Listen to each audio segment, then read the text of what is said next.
ಗುರುದೇವ, ಪ್ರಸಾದದ ನಂತರ ಯಾವ ಆಭರಣ ಬರುತ್ತದೆ ತಿಳಿಸುವಂತವನಾಗು. ಆರನೇದ್ದು ಯಾವುದು ಅಂದರೆ ವಿಭೂತಿ, ಭಸ್ಮ. ಗುರು, ಲಿಂಗ, ಜಂಗಮ, ಪಾದೋದಕ, ಪ್ರಸಾದ ಮತ್ತು ವಿಭೂತಿ. ಆರನೇದು ಶರಣ ಬಸವನಿಗೆ ಹೇಳುತ್ತಾರೆ ಮರುಳಾರದ್ರು. ಶರಣ ಆರನೆಯ ಆಭರಣವೇ ಭಸ್ಮ, ವಿಭೂತಿ. ಈ ಭಸ್ಮಕ್ಕೆ 6 ತರನಾಗಿ ಹೆಸರು ಕರೀತಾರಂತ. 6 ವಿಧದಲ್ಲಿ ಹೆಸರದ: ಬಸಿತ, ಭಸ್ಮ, ಭೂತಿ, ವಿಭೂತಿ, ರಕ್ಷ, ಕ್ಷಾರ. 6 ಹೆಸರಿನಿಂದ ಈ ವಿಭೂತಿಗೆ ಹೆಸರನ್ನು ಕರೀತಾರೆ. ನಾವು ಅದನ್ನು ವಿಭೂತಿ ಅನ್ನಂಗಿಲ್ಲ. ಇವತ್ತಿ ಎಲ್ಲೈತಿ? ಇವತ್ತಿ ಅಂತ ಇವತ್ತೆಲ್ರಿ ಅದು ವಿಭೂತಿ, ಇಲ್ಲ ಭಸ್ಮ. ಅದು ಈ ಭಸ್ಮದಲ್ಲಿ ಬಹಳ ಶ್ರೇಷ್ಠತೆ ಬರ್ತಾ. ಅದನ್ನು ಮುಂದೆ ಹೇಳ್ತೇನೆ ನಿಮಗೆ. ಎದುರುಗಡೆ ಕುತ್ಕೊಂಡಾನ ಶರಣ ಬಸವ. ಮರುಳಾರಾದ್ರೆ ಅಂತಾರ, ಶರಣ ಕೇಳು, ಇದು ಗೋಮಯದಿಂದ ಉತ್ಪತ್ತಿ ಆಗುವಂತಹ ಭಸ್ಮ, ಆಕಳ ಸಗಣಿಯಿಂದ ತಯಾರು ಮಾಡತಕ್ಕಂಥ ಶ್ರೇಷ್ಠ ಭಸ್ಮ. ಶಿವನ ಪಂಚಮುಖವಾದ ಸದ್ಯೋಜಾತ, ವಾಮದೇವ, ಅಘೋರ, ತತ್ಪುರುಷ, ಈಶಾನ್ಯಗಳೆಂಬ ಶಿವನ ಪಂಚಮುಖಗಳಿಂದ ನಂದಿ, ಭದ್ರೆ, ಸುಮನೆ, ಸುಶೀಲೆ, ಸುಸುಕ್ತಿ ಅನ್ನುವಂತಹ 5 ಗೋವುಗಳು ಜನನ ಆಗುತ್ತವೆ ಭೂಲೋಕಕ್ಕೆ. 5 ಗೋವುಗಳು ಜನನ ಆಗ್ತದೆ. ನಂದಿ, ಭದ್ರ, ಸುಮನೆ, ಸುಶೀಲೆ, ಸುಸುಕ್ತಿ ಅನ್ನುವಂತಹ 5 ಗೋವುಗಳ ಜನನ ಆಗುತ್ತದೆ. ಆ 5 ಗೋವುಗಳಿಂದ ಬಂದಿರುವ ಗೋಮಯ ಅಂದ್ರ ಆಕಳ ಸಗಡೆ. ಅದನ್ನ ಕುಳ್ಳು ಮಾಡಿ, ಸುಟ್ಟು, ಬೂದಿ ಮಾಡಿ, ಆ ಬೂದಿಯಿಂದ ಭಸ್ಮ ತಯಾರು ಮಾಡುತ್ತಾರೆ. ಇಂತಹ ಶ್ರೇಷ್ಠ ಭಸ್ಮದ ಮಹತ್ವ ತಿಳಿಸ್ತೇನೆ ಕೇಳು ಶರಣ. ಇದಕ್ಕೆ ಶ್ರೇಷ್ಠ ಕತೆ ಬಂದದೆ. ಹಿಮನಗದ ಶಂಕರ, ಕೈಲಾಸದ ಅಧಿಪತಿ ಪರಮೇಶ್ವರ, ಹಿಮಗಿರಿಯಲ್ಲಿ ಆಸೀನರಾಗಿದ್ದಾಗ ಪಾರ್ವತಿ ಮತ್ತು ಪರಮೇಶ್ವರ ಕುಳಿತುಕೊಂಡಂತ ಸಂದರ್ಭದಲ್ಲಿ ತಾರಕಾಸುರ ಅನ್ನುವಂಥ ರಾಕ್ಷಸ ದೇವಾನುದೇವತೆಗಳಿಗೆ ಬಹಳಷ್ಟು ಕಷ್ಟವನ್ನು ಕೊಟ್ಟು ಅವರ ಪಟ್ಟಣಗಳಿಗೆ ಒಡೆಯರಾಗಿ ಅವುಗಳನ್ನು ಕಸಿಕೊಂಡು ಅವರಿಗೆ ಬಹಳ ನೋವನ್ನುಂಟು ಮಾಡಿದ್ದ. ದೇವತೆಗಳ ಸಂಕುಲವೆಲ್ಲ ಪರಮೇಶ್ವರನ ಸನ್ನಿಧಾನಕ್ಕೆ ಬರ್ತದೆ. ಪರಮೇಶ್ವರ, ಪರಮಾತ್ಮ, ನಮ್ಮನ್ನು ರಕ್ಷಣೆ ಮಾಡು, ಕಾಪಾಡು. ತಾರಕಾಸುರ ಅನ್ನುವಂಥ ರಾಕ್ಷಸ ನಮಗೆಲ್ಲ ತೊಂದರೆ ಕೊಡ್ಲಿಕ್ಕತ್ತಾನ, ಅವರನ್ನು ಸಂಹಾರ ಮಾಡಬೇಕು, ನಮ್ಮನ್ನು ರಕ್ಷಿಸಬೇಕು ಅಂತ ಪರಮೇಶ್ವರನ ಮೊರೆ ಹೋಗುತ್ತಾರೆ ದೇವತೆಗಳು. ಆ ಕ್ಷಣಾರ್ಧದಲ್ಲಿ ಹಿಮಗಿರಿಯಿಂದ ಯಾವ ಪರಮೇಶ್ವರ ತಾರಕಾಸುರ ರಾಕ್ಷಸನನ್ನು ಕೊಲ್ಲುವುದಕ್ಕಾಗಿ ಹೊರಡುತ್ತಾನೆ. ಅವ್ರನ್ನೆಲ್ಲ ಸಂಹಾರ ಮಾಡ್ಲಿಕ್ಕೆ ಹೋದಾಗ ಅದೇ ಆ ಪರ್ವತದಲ್ಲಿ, ಹಿಮಗಿರಿಯ ಪರ್ವತದೊಳಗೆ ಒಬ್ಬಳಾಗಿರುವ ಪಾರ್ವತಿ ಪತಿ ಪರಮೇಶ್ವರ ದೇವತೆಗಳ ಸಂರಕ್ಷಣೆಗಾಗಿ ತಾರಕಾಸುರನನ್ನು ಕೊಲ್ಲಿಕ್ಕೆ ಹೊರಟ, ಸಂಹಾರ ಮಾಡ್ಲಿಕ್ಕೆ ಹೊರಟ. ಅಲ್ಲಿರುವ ಪಾರ್ವತಿ ಆ ಪರಮೇಶ್ವರನಿಗೆ ಜಯ ಆಗಲಿ ಅಂತ ಧ್ಯಾನ ಮಾಡುತ್ತಿರುತ್ತಾಳೆ. ಶಂಕರ ಧ್ಯಾನವನ್ನು ಮಾಡುತ್ತಾಳೆ, ಪರಮೇಶ್ವರನ ಧ್ಯಾನವನ್ನು ಮಾಡುತ್ತಾಳೆ. ನಿನಗೆ ಜಯವಾಗಲಿ ಪರಮೇಶ್ವರ ಅಂತ ಧ್ಯಾನ ಮಾಡುತ್ತಿದ್ದಳು. ಅಲ್ಲಿ ತಾರಕಾಸುರ ರಾಕ್ಷಸನ ಸಂಹಾರ ಆಗ್ತದೆ. ಪರಮೇಶ್ವರ ಆನಂದದಿಂದಿರ್ತಿದ್ದ. ಇತ್ತಲಾಗಿ ಪಾರ್ವತಿಗೆ ಪರೀಕ್ಷಿಸಬೇಕು, ಪತಿಭಕ್ತಿಯನ್ನು ಪರೀಕ್ಷಿಸಬೇಕಂತ ಪರಮೇಶ್ವರ ಬರುವಂಥ ಸಮಯದೊಳಗೆ ಈಕೆ ಧ್ಯಾನಾಸಕ್ತಳಾಗುತ್ತೆ.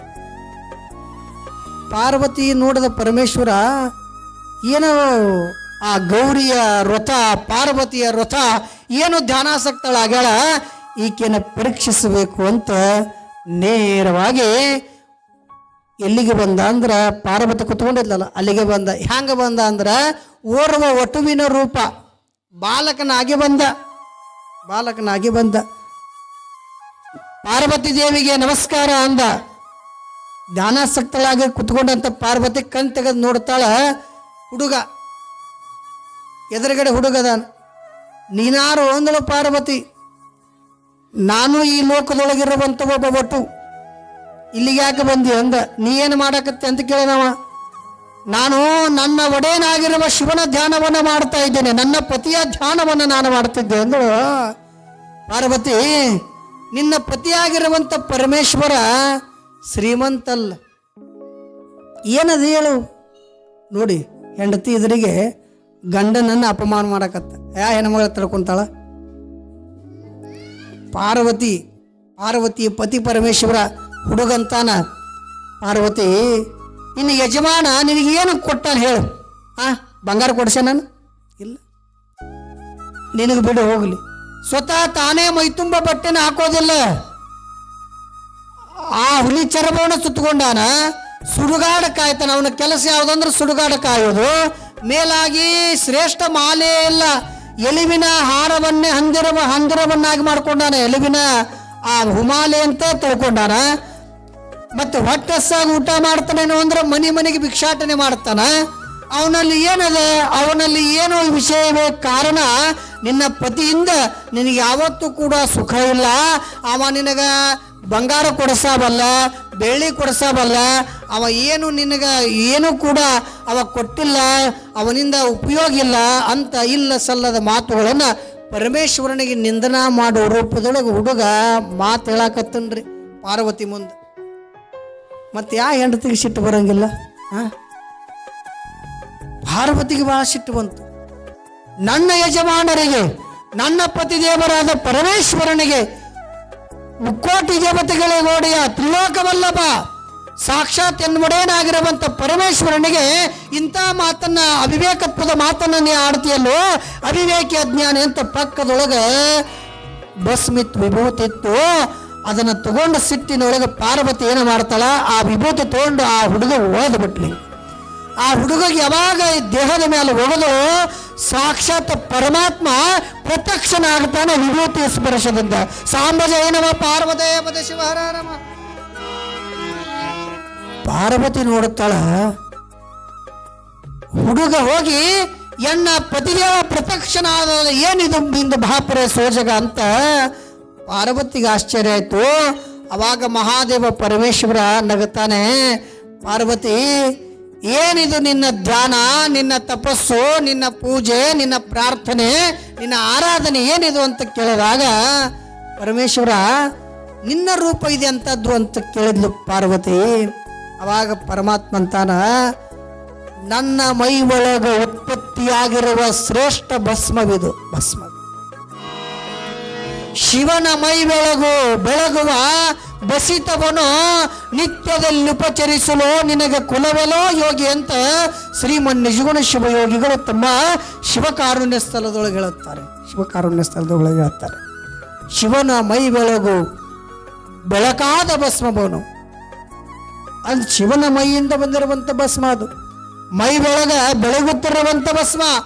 ಆ ಭಸ್ಮವನ್ನು ನಾವು ಧರಿಸಬೇಕಂತ ಪರಮಾತ್ಮ ಪಾರ್ವತಿ ಹೇಳುತ್ತಾನೆ. ಈ ಭಸ್ಮ ಬಹಳ ಶ್ರೇಷ್ಠತೆ ಇದೆ. ಪಾರ್ವತಿಗೆ ಬಹಳ ಆಶ್ಚರ್ಯ ಆಯಿತು, ಇದೆಂಥದ್ದಿದು? ಈ ಶ್ರೇಷ್ಠ ಭಸ್ಮದಿಂದ ನನ್ನ ಒಡೆಯನಾದ ಶಿವನ ಅಂತಃಕರಣದ ರೂಪವನ್ನು ಜಗತ್ತಿಗೆ ತೋರ್ಪಡಿಸಿದೆ. ಅಂದರೆ ಇದು ಸಾಮಾನ್ಯವಾಗಿರುವಂಥ ವಿಭೂತಿ ಅಲ್ಲ, ಇದು ಶ್ರೇಷ್ಠವಾಗಿರುವಂಥದ್ದು. ಆದ ಕಾರಣ ಆ ಭಸ್ಮವನ್ನು ಪಾರ್ವತಿ ಕೇಳುತ್ತಾಳೆ. ಮತ್ತು ಶಿವ, ನನಗೆ ಬಂಗಾರ ಬೇಕು. ಹೌದಾ? ಉತ್ತರ ದಿಕ್ಕಿಗೆ ಕುಬೇರನಾಗಿರುವಂತಹ ಆತನ ಖಜಾನೆ ಒಳಗದ ನಿನಗೆಷ್ಟು ಭಸ್ಮ ಬೇಕು? ನನಗೆ ಜಗ್ಗ ಭಸ್ಮ, ಬಹಳಷ್ಟು ಭಸ್ಮ ಬೇಕು ಅಂದರು. ಬಂಗಾರ ಬೇಕು. ಈ ಭಸ್ಮ ತಗೊಂಡು ಹೋಗಿ ಇದರ ತೂಕದಷ್ಟು ತಗೊಂಡು ಬಾ ಕೊಡ್ತಾನೆ. ಕುಬೇರನ ಕಡೆ ಬಂದು, ಎನ್ನುடைய ಪರಮೇಶ್ವರ ಹೇಳ ಕಳಿಸನೆಯಪ್ಪ, ಕುಬೇರ ಇದನ್ನು ತೂಕ ಮಾಡಿ ನನಗೆ ಬಂಗಾರ ಕೊಡು. ಆಯ್ತವ ಅಂತ ತಕ್ಕಡಿ ಒಂದು ಭಾಗದೊಳಗೆ ಭಸ್ಮವನ್ನಿಟ್ಟ ಕುಬೇರ. ಅಷ್ಟ ದಿಕ್ಪಾಲಕರಲ್ಲಿ ಒಬ್ಬನಾಗಿರುವಂಥ ಕುಬೇರ ಶ್ರೀಮಂತ. ಅಂದ್ರೆ ಅಂತಿರ್ತಾರ, ಏನೋ ಮಾರ ಕುಬೇರ ಆದಂಗಾಗಿ ಅಂತಿರ್ತಾರಲ್ಲ. ಬಂಗಾರ, ಬೆಳ್ಳಿ, ವಜ್ರ, ಆಭರಣಗಳ ಸಂಪತ್ತಿಗೆ ಬೇಡನೆ ಆಗಿರುವಂಥ ಕುಬೇಂದ್ರ ಅಷ್ಟ ದಿಕ್ಪಾಲಕ. ಅದನ್ನಿಟ್ಟ ತೂಗಾಕತ್ತ. ಅವನ ಖಜಾನೆ ಒಳಗೆ ಏನಿತ್ತಲ್ರಿ, ಎಲ್ಲ ಬಂಗಾರ ತಂದಿಟ್ಟ. ಬಂಗಾರಕ್ಕೆ ಸರಿ ತೂಕ ಮಾಡುವಂಥ ವ್ಯವಸ್ಥೆ ಶಕ್ತಿ ಇಲ್ಲ ಭಸ್ಮವನ್ನು ತೂಗಾಕ. ಭಸ್ಮ ಮೇಲಕ್ಕೆ ಬರಲಿಲ್ಲ, ಬಂಗಾರ ಕೂಡ ತೂಗಲಿಲ್ಲ.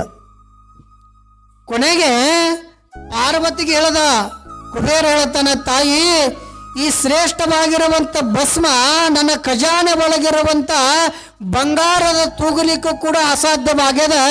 ಈ ಬೆಳ್ಳಿ ಬಂಗಾರಕ್ಕಿಂತಲೂ ಹೆಚ್ಚಿನ ಮಹತ್ವ ಎಲ್ಲದ ಅಂದ್ರೆ ಅದು ಶ್ರೇಷ್ಠ ಭಸ್ಮದೊಳಗದ ಅನ್ನುವಂಥ ಮಾತನ್ನ ಕುಬೇರ ತಲೆದೂಗಿ ಹೇಳಿದಾಗ ಅದನ್ನ ಪ್ರತ್ಯಕ್ಷ ನೋಡಿರುವಂತ ಪಾರ್ವತಿ ಅಂತಾಳ, ಬಂಗಾರ ನಿನಗಿರಲಿ, ಬಂಗಾರಕ್ಕಿಂತಲೂ ಹೆಚ್ಚಿನ ಆ ಗೌರವವುಳ್ಳ ಕಿಮ್ಮತ್ತುಳ್ಳ ಸಾಧನೆವುಳ್ಳಂತ ಶ್ರೇಷ್ಠ ಮಹತ್ವವುಳ್ಳಂತ ಭಸ್ಮ ನನಗಿರಲಿ ಅಂತ ಪುನಃ ಆ ಭಸ್ಮವನ್ನು ತಗೊಂಡು ಶಿವನ ಸನ್ನಿಧಾನಕ್ಕೆ ಬರುತ್ತಾಳ. ಶಿವ ಅಂತಾನ, ಎಷ್ಟು ಬಂಗಾರ ತಂದಿ ಅಂದ. ಪಾರ್ವತಿ ಅಂತಾಳ, ಮಹಾದೇವ ನಿನ್ನ ಅಪಾರವಾದ ಮಹಿಮೆ, ಅಗಾಧವಾದ ಮಹಿಮೆ ವರ್ಣಿಸಲಿಕ್ಕೆ ಅಸದಳವಾಗಿರುವಂಥದ್ದು.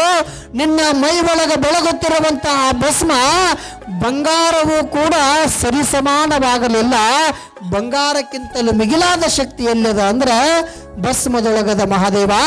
ಆದ ಕಾರಣ ಈ ಭಸ್ಮವನ್ನು ಬಿಟ್ಟು ನಾನಿರಲಾರೆ ಪರಮಾತ್ಮ ಅಂತ ನಿತ್ಯದಲ್ಲಿ ಪಾರ್ವತಿ ಅದನ್ನು ಅನುಕರಣೆಯನ್ನು ಮಾಡುತ್ತಾಳೆ, ಪರಮೇಶ್ವರನ ಅಪ್ಪನೆಯನ್ನು ಪಡ್ಕೊಳ್ಳುತ್ತಾಳೆ. ಹಾಗೇನೆ ಶರಣ ಬಸವನಿಗೆ ಈ ಮಹತ್ವವನ್ನು ಮರಳಾರಾಧನೆ ತಿಳಿಸ್ತಾರೆ. ಶರಣ ಭಸ್ಮದೊಳಗೆ ಇಂಥ ಮಹತ್ವ ಅಡಿಗೆ ಇದೆ, ಇದನ್ನ ನೀನು ಕೂಡ ನಿತ್ಯ ಧರಿಸುವಂತವನಾಗು. ಇದರಿಂದ ನೀನು ಉದ್ಧಾರ ಆಗುತ್ತೀಯ, ನಿನ್ನ ಕೀರ್ತಿ ಬೆಳಗುತ್ತದೆ, ನಿನ್ನಿಂದ ಈ ಭಸ್ಮದ ಮಹತ್ವ ಜಗತ್ತಿಗೆ ತಿಳಿಯುತ್ತದೆ ಶರಣ ಅನ್ನುವಂಥ ಮಾತನ್ನ ಮರಳಾರಾಧ್ಯ